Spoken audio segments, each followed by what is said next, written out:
चलो बदमाशी ना समझोगे जी। चैप्टर नंबर 2 हो गया, ठीक है। चैप्टर नंबर 2 के नाम क्या हो गया? चलो हिस्ट्री चैप्टर नंबर 2 समाजवाद और साम्यवाद। देखो चैप्टर नंबर 1 में आप देखें ना क्या था? यूरोप में राष्ट्रवाद। यूरोप में राष्ट्रवाद को तो क्या समझते थे? अपने राष्ट्र के प्रति भावना को क्या कहते थे? राष्ट्रवाद। यहाँ क्या है? समाजवाद। यानी कि हमारा लग रहा है कि समाज के प्रति क्या हो रहा है? भावना उत्पन्न। समाज के प्रति भावना। तो समाज के प्रति भावना कैसा भावना उठा पड़क देना होता है? ये वाला भावना। कौन सा भावना? उसके विकास के प्रति का भावना। हम समाज में देख रहे हैं किसी को दबाया जा रहा है, समाज में देख रहे हैं किसी को बहुत ही मुश्किल स्थिति में फिर भी उसको कष्ट दे रहा है, तो इस सब चीजों से लिए क्या करें उसको हम आगे मतलब कि निकालने का प्रयास करेंगे। तो ऐसा भावना उत्पन्न हो रहा है। तो ऐसा भावना किधर मन में उत्पन्न होता है? गाय भैंस बकरी के मन में उत्पन्न होता होगा, उसी मन में उत्पन्न होता होगा? नहीं, वैसे कोई कोई समाजवादी व्यक्ति थे जिसके मन में ऐसा विचार उत्पन्न होता। बोलो कोई दिक्कत? उसी को क्या कहा गया? समाजवाद। यानी कि समाज के बारे में सोचने वाले, समाज के बारे में सोचने वाला को ही क्या कहा गया? समाजवाद का। समाजवादी उसको कहते हैं, ठीक है। ऐसी चीज उसी पूरे के पूरे घटना को क्या कहते हैं? समाजवाद कहते हैं। तो समाज के हित में, जनता के हित में, समाज के हित में कार्य करेगा, जनता के हित में वो कार्य करेगा, जो चाहिए वो में कार्य करेगा, उसी को समाजवाद कहते हैं। और साम्यवाद किसको कहते हैं? साम्यवाद वैसा विचारधारा जिसमें आर्थिक विकास में आर्थिक समानता में विश्वास करने वाली विचारधारा हो, जिसमें सर्वहारा वर्ग के प्रभुत्व को स्वीकार किया जाता। देखो आर्थिक समानता में कोई पैसा से छोटा है, कोई पैसा से बड़ा है, फिर भी उसके साथ भेदभाव होना चाहिए? नहीं होना चाहिए। उसी को क्या कहा गया? साम्यवाद। उसी को क्या कहा गया? साम्यवाद। समाजवाद में हमने आपको लिख दिया कि सामाजिक समानता में विश्वास करने वाले विचारधारा जिसमें उत्पादन के सभी साधनों पर सरकार का स्वामित्व हो, उसे क्या कहते हैं? समाजवाद कहते हैं। उसे क्या कहते हैं? समाजवाद।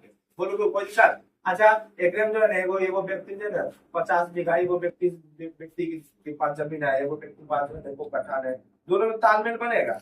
एकदम नहीं बनेगा, ठीक है, एकदम नहीं बनेगा तालमेल। इसी तालमेल को बनाने हेतु विचार उत्पन्न होता है, व्यवहार उत्पन्न होता है। अरे तुम्हारे पास अभी क्या है वो तुम्हारा पारंपरिक तुम्हारे पास रहेगा, हमेशा नहीं रहेगा। वो वंशावली के अनुसार बढ़ते चला जाएगा, मानते हैं, मतलब उसको नहीं चाहिए, उसको नहीं खरीदे, ठीक है, लेकिन उस पर क्या गुमान करता है, क्या घमंड करता है, ठीक है। तो वही बोल रहा है समाजवाद और साम्यवाद। समाज के प्रति जो उत्पन्न होता है विचारधारा, वहाँ के नागरिकों के लिए, वहाँ के जनता के लिए जो अच्छे से विचार उत्पन्न होते ऐसे ऐसे विकास होना चाहिए, उसी को कहा जाता है समाजवाद। बोलो कोई दिक्कत? तो ऐसे ऐसे व्यक्ति थे, समाजवादी व्यक्ति थे, जो जिसके अंदर क्या हो रहा था? ये भावना उत्पन्न हो रहा था। अच्छा भावना उत्पन्न कब होता?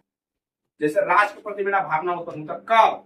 जब हमारे देश पे, हमारे राष्ट्र पे कोई ना कोई संकट हो रहा था, कहीं ना कहीं हमारे देश को सताया जा रहा, हमारे देश की जनता को सताया था, तो हमारे देश के राष्ट्र के प्रति हमारा भावना उत्पन्न हो रहा था। सेम टू सेम जब जनता के लिए ये भावना उत्पन्न हो रहा, तो जनता को कहीं ना कहीं सताया, कहीं तो सताया जा रहा है जनता को, इतना तो पता चलता है इस बात से कि नहीं चलता है, तब तो ये भावना उत्पन्न हुआ ना। देखो तो वही तो बता दिया आपको समाजवाद और साम्यवाद में वो बात कहा है कि सर्वहारा वर्ग, सर्वहारा वर्ग, सर्वहारा मतलब कुछ, सर्वहारा मतलब सर्व मतलब सभी जगह से, और हारा मतलब हारा, जो सभी जगह से हारा हुआ है उसी को क्या कहते हैं? सर्वहारा। तो देखो किसान, मजदूर, गरीब, बेसहारा, ये सब क्या है? सब जगह से टूटल है, सब जगह से हारा हुआ है कि नहीं? जाएगा नेता के पास, जाएगा कोनो काम में इतना ला, मंत्री के पास जाएगा कोनो विभाग में जाएगा इतना ला, किसान हो गया कुछ करवा मिल जाएगा, पैसे की डिमांड करेगा, मजदूर लोग कुछ करवा मिल जाएगा, उसका पैसे की डिमांड होगा। ऐसा होता है कि नहीं होता है? तो सीधा सीधा आम भाषा में समझो, एक किताब में लिखा हुआ है, मैंने अपने मन से लिख दिया है कि सर्वहारा हरा वर्ग यानी कि सभी जगह से हरे हुए वर्ग को ही क्या कहते हैं? सर्वहारा वर्ग। बोलो आसान भाषा है, समझ में आएगा। कह देगा सर्वहारा वर्ग किसको कहते हैं, पहचान सकते हो?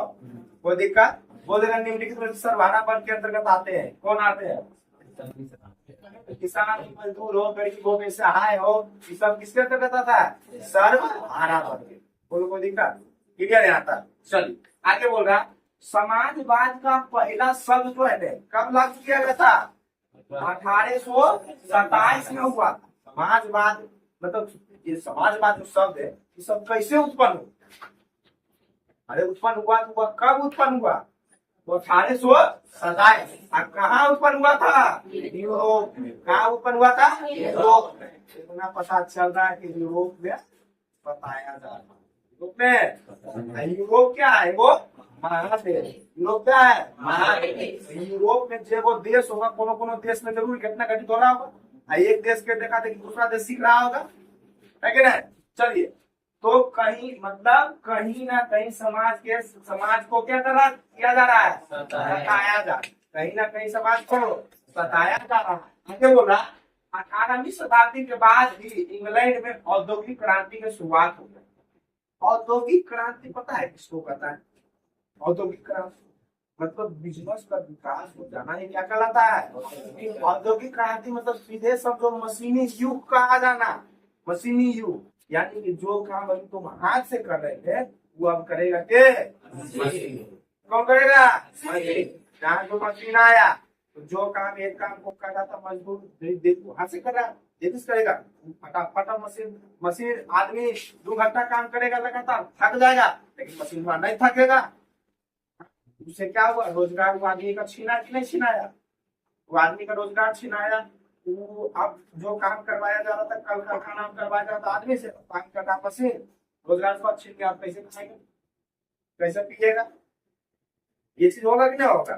चलिए, वही हो गया कि 18वीं शताब्दी के बाद ही इंग्लैंड में क्या हो गया? औद्योगिक क्रांति की शुरुआत हुई। अच्छा, 18वीं शताब्दी यानी कहिया से लेकर कहिया तक? 1700 से लेके 1800 तक की ईस्वी क्या कहलाएगा? 18वीं शताब्दी। ये बताया था, चलो आगे करा। औद्योगिक क्रांति। औद्योगिक क्रांति यानी कि मशीनी युग को क्या हो जाना? शुरुआत। औद्योगिक क्रांति तो उसे पूछेगा ना, सीधे समझना कि औद्योगिक क्रांति यानी कि मशीनी युग, यानी कि अब से क्या होना शुरू हो गया? मशीन से ही सारा कुछ होना शुरू हो गया। अब सबसे पहला जो है ना मशीन, तो सबसे पहला जो मशीन कहीं बना था वो बना था इंग्लैंड। कहाँ बना था? इंग्लैंड में क्या हो रहा था? संचालित इंग्लैंड में ही हो रहा था। सबसे पहले मशीन कहाँ बना था? इंग्लैंड में लगा था। और औद्योगिक क्रांति के फलस्वरूप जैसे ही औद्योगिक क्रांति हुआ ना, यानी कि मशीनी युग जैसे ही आया ना, क्या हो गया? पूरे के पूरे समाज जो है ना 2 वर्गों में बढ़ गया। कितने वर्गों में? 2 वर्गों में बढ़ गया। एक वो वर्ग कहलाया शोषक वर्ग। एक वर्ग क्या कहलाया? शोषक वर्ग। और एक वो कहलाया शोषित वर्ग। शोषक वर्ग और शोषित वर्ग। शोषक वर्ग कहा गया उसको जो मतलब कि फैक्ट्रियां लगाया, जो फैक्ट्री लगाया वो कहलाया शोषक वर्ग, यानी कि फैक्ट्री के मालिक। फैक्ट्री के मालिक, फैक्ट्री के मालिक को कौन सा वर्ग कहते हैं? शोषक वर्ग। मजदूर वर्ग जो फैक्ट्रिया से काम कर रहा उसको कहा गया शोषित वर्ग। क्या कहा गया उसको? शोषित। यानी शोषित मतलब क्या हो रहा है? उसका शोषण किया जा रहा, उस पर अत्याचार किया जा रहा, ठीक है। और ये जगह पर अत्याचार किया जा रहा उसको शोषित कहा गया, और जो अत्याचार कर रहा उसको शोषक कहा गया। बोलो कोई दिक्कत? समझ में आया? चलिए, वो ये बोला औद्योगिक क्रांति के फलस्वरूप हमारा समाज कितने वर्गों में बट गया? 2 वर्गों। पहला क्या गया? शोषक वर्ग, दूसरा शोषित वर्ग। शोषक वर्ग यानी कि पूंजीपति वर्ग, जो पास ढेर पूंजी है, ढेर पैसा है, तब ना कंपनी मालिक है, तब ना फैक्ट्री मालिक है, पैसा है तब है। इसीलिए क्या क्या कहा गया उसको? शोषक वर्ग, यानी कि पूंजीपति वर्ग, फैक्ट्रियों के मालिक, फैक्ट्रियों के मालिक। हो गया शोषित वर्ग, जिनका अत्याचार किया जा रहा था। कौन है? मजदूर, श्रमिक वर्ग, यानी कि जो लेबर वर्ग का काम करता होगा, ठीक है, यानी कि मजदूर हो गया या श्रमिक। बोलो यहाँ तक किसी को दिक्कत? क्लियर है यहाँ तक? चलिए आगे क्या? फैक्ट्रियों के मालिक ने मजदूरों पर कैसा कैसा अत्याचार किया। ठीक है। अच्छा, अभी तो हम पता चल गया कि हाँ ठीक है, हम जानते हैं 18वीं शताब्दी के बाद इंग्लैंड में औद्योगिक क्रांति की शुरुआत हो गया। 18वीं शताब्दी के शुरुआत में क्या हो गया था, इंग्लैंड में कौन सी शुरुआत है, अरे औद्योगिक क्रांति कुछ हो गया था, शुरुआत हो गया था, हम मानते हैं। ठीक है, हो गया तो हो गया। हमें यो पता है कि जैसी औद्योगिक क्रांति आया था तो पूरा समाज के कितने वर्गों में बढ़ गया था, 2 वर्गों में बढ़ गया था। एक वर्ग कहलाया था शोषक वर्ग, वो क्या कहलाता, तो शोषक वर्ग शोषित पे अत्याचार कर रहा था, शोषक वर्ग मजदूर पर अत्याचार कर रहा था, सब कुछ शोषित आ गए। तो चलो कैसा कैसा अत्याचार कर रहा था, देखो सबसे पहला अत्याचार क्या कर रहा था, जो है मजदूरों को मजदूरी कम कर, ठीक है, जैसी आए मशीन तो मजदूर को मजदूरी कम देना शुरू कर दिया। क्या है, इधर थोड़ा काम करना है तो करो, नहीं करना तो तुझे आपकी मशीन काम कर देगा, और मशीन काम कर देगा। ठीक है, सीधे थोड़ा काम करना है तो करो, नहीं करना नहीं दो, हाँ हम काम करेंगे तो काम करोगे तब इतने, जहाँ दे रहा था 500 अब दे रहा है 300, जो मजदूर खट रहा था 500 में, मशीन में लगने के बाद उतारा कि 300 देंगे, काम करना है तो करो और नहीं करना है तो मत करो। लेकिन जो मजदूर है, बाल बच्चा है, घर परिवार है, उसको पेट चलाने के लिए कुछ तो चाहिए धंधा, कुछ तो चाहिए धंधा, कहाँ देगा, तो ये चक्कर में जाएगी करता, और उतना पर काम करने के बावजूद भी उसका वैल्यू नहीं होता था। क्यों, देखो क्या काम का घंटा तय नहीं, जहाँ काम करना था 4 घंटा वहाँ काम करवाता था 6 घंटा, जहाँ काम करना था 8 घंटा वहाँ काम करवाता था 12 घंटा, 10 घंटा, ऐसे। तो कोई तय सीमा, समय सीमा कोई क्या है, वो सब तय नहीं था, एकदम अंधाधुंध तो खटाएंगे उमस के। लेकिन अगर कोई परिवार था मजबूरी करे, मजबूरी में क्या करता था, वो खर्चा करता था, बोलो कोई दिक्कत। चलिए आगे कह रहा, काम करने के लिए वातावरण ठीक रहे, जहाँ पे काम करता था वहाँ का वातावरण भी ठीक नहीं था। वातावरण कहने का मतलब दुनिया और आदमी में काम कर रहा, ठीक है, दुनिया और दुनिया में कर रहा है, गंदगी फैला तो गंदगी में काम कर रहा, लेकिन बस मजदूर लोग सिर्फ और सिर्फ मजबूरी में वहाँ काम कर रहा था। साथ ही साथ क्या था, मजदूर के स्वास्थ्य की चिंता नहीं कर, अगर कोनो मजदूर बीमार पड़ गया ना तो पड़ गया तो पड़ गया, पड़ गया, हमको उससे कोई लेना देना नहीं, तुमको काम करना है तो करना, आज काम करो, आज कमाओगे तो आज खाओगे। ठीक है, ऐसा स्थिति हो गया था कि आज कमाओगे तो आज खाओगे, नहीं तो भूखल मर जाओगे। ये चीज है, ये था ना केजीएफ, फिल्म में केजीएफ वो की करता है, फिर करता है, वो अदर आदमी है वो खड़वाता, काम नहीं करोगे तो बैठ जाओगे। वही चीज है कि आज कमाओगे तो आज खाओगे। ठीक है, चलिए आगे बोल रहा, मजदूर के स्वास्थ्य की चिंता नहीं, जो जितने भी मजदूर था मर जाए, हरा जाए, कट जाए, पीट जाए, उसे उसको कोई लेना देना नहीं था, उसको कोई लेना देना उसे नहीं था। और साथ ही साथ आप देखो, एगो घर परिवार में खाए वाला 6-7 को है, अब एगो कमाए वाला जुटेगा तो उसके अनुरूप में जब काम करने के लिए और लोग भी जाते थे, साथ ही साथ उसे दबाव देकर जो है ना महिलाएं और बच्चे से भी काम करवाते, जो महिला लोग थे उससे भी काम करवाते थे और बच्चे से भी काम करवाते। तो ये सब क्या था, एक प्रकार का अत्याचार था, अत्याचार ही था ना इस प्रकार का। ठीक है, चलिए आप देखो समाजवादी विचारधारा की अगर बात करें तो समाजवादी विचारधारा को जिन व्यक्तियों के अंदर समाज के लिए भावना उत्पन्न, आप ये सब चीजें जो देख रहा था गांव समाज टोला नगर वगैरह में, ये सब जो व्यक्ति देख रहा था उसके अंदर क्या हो रहा है, ये सारा भावना उत्पन्न हो रहा है, ये सारा क्या हो रहा था, भावना उत्पन्न हो रहा था।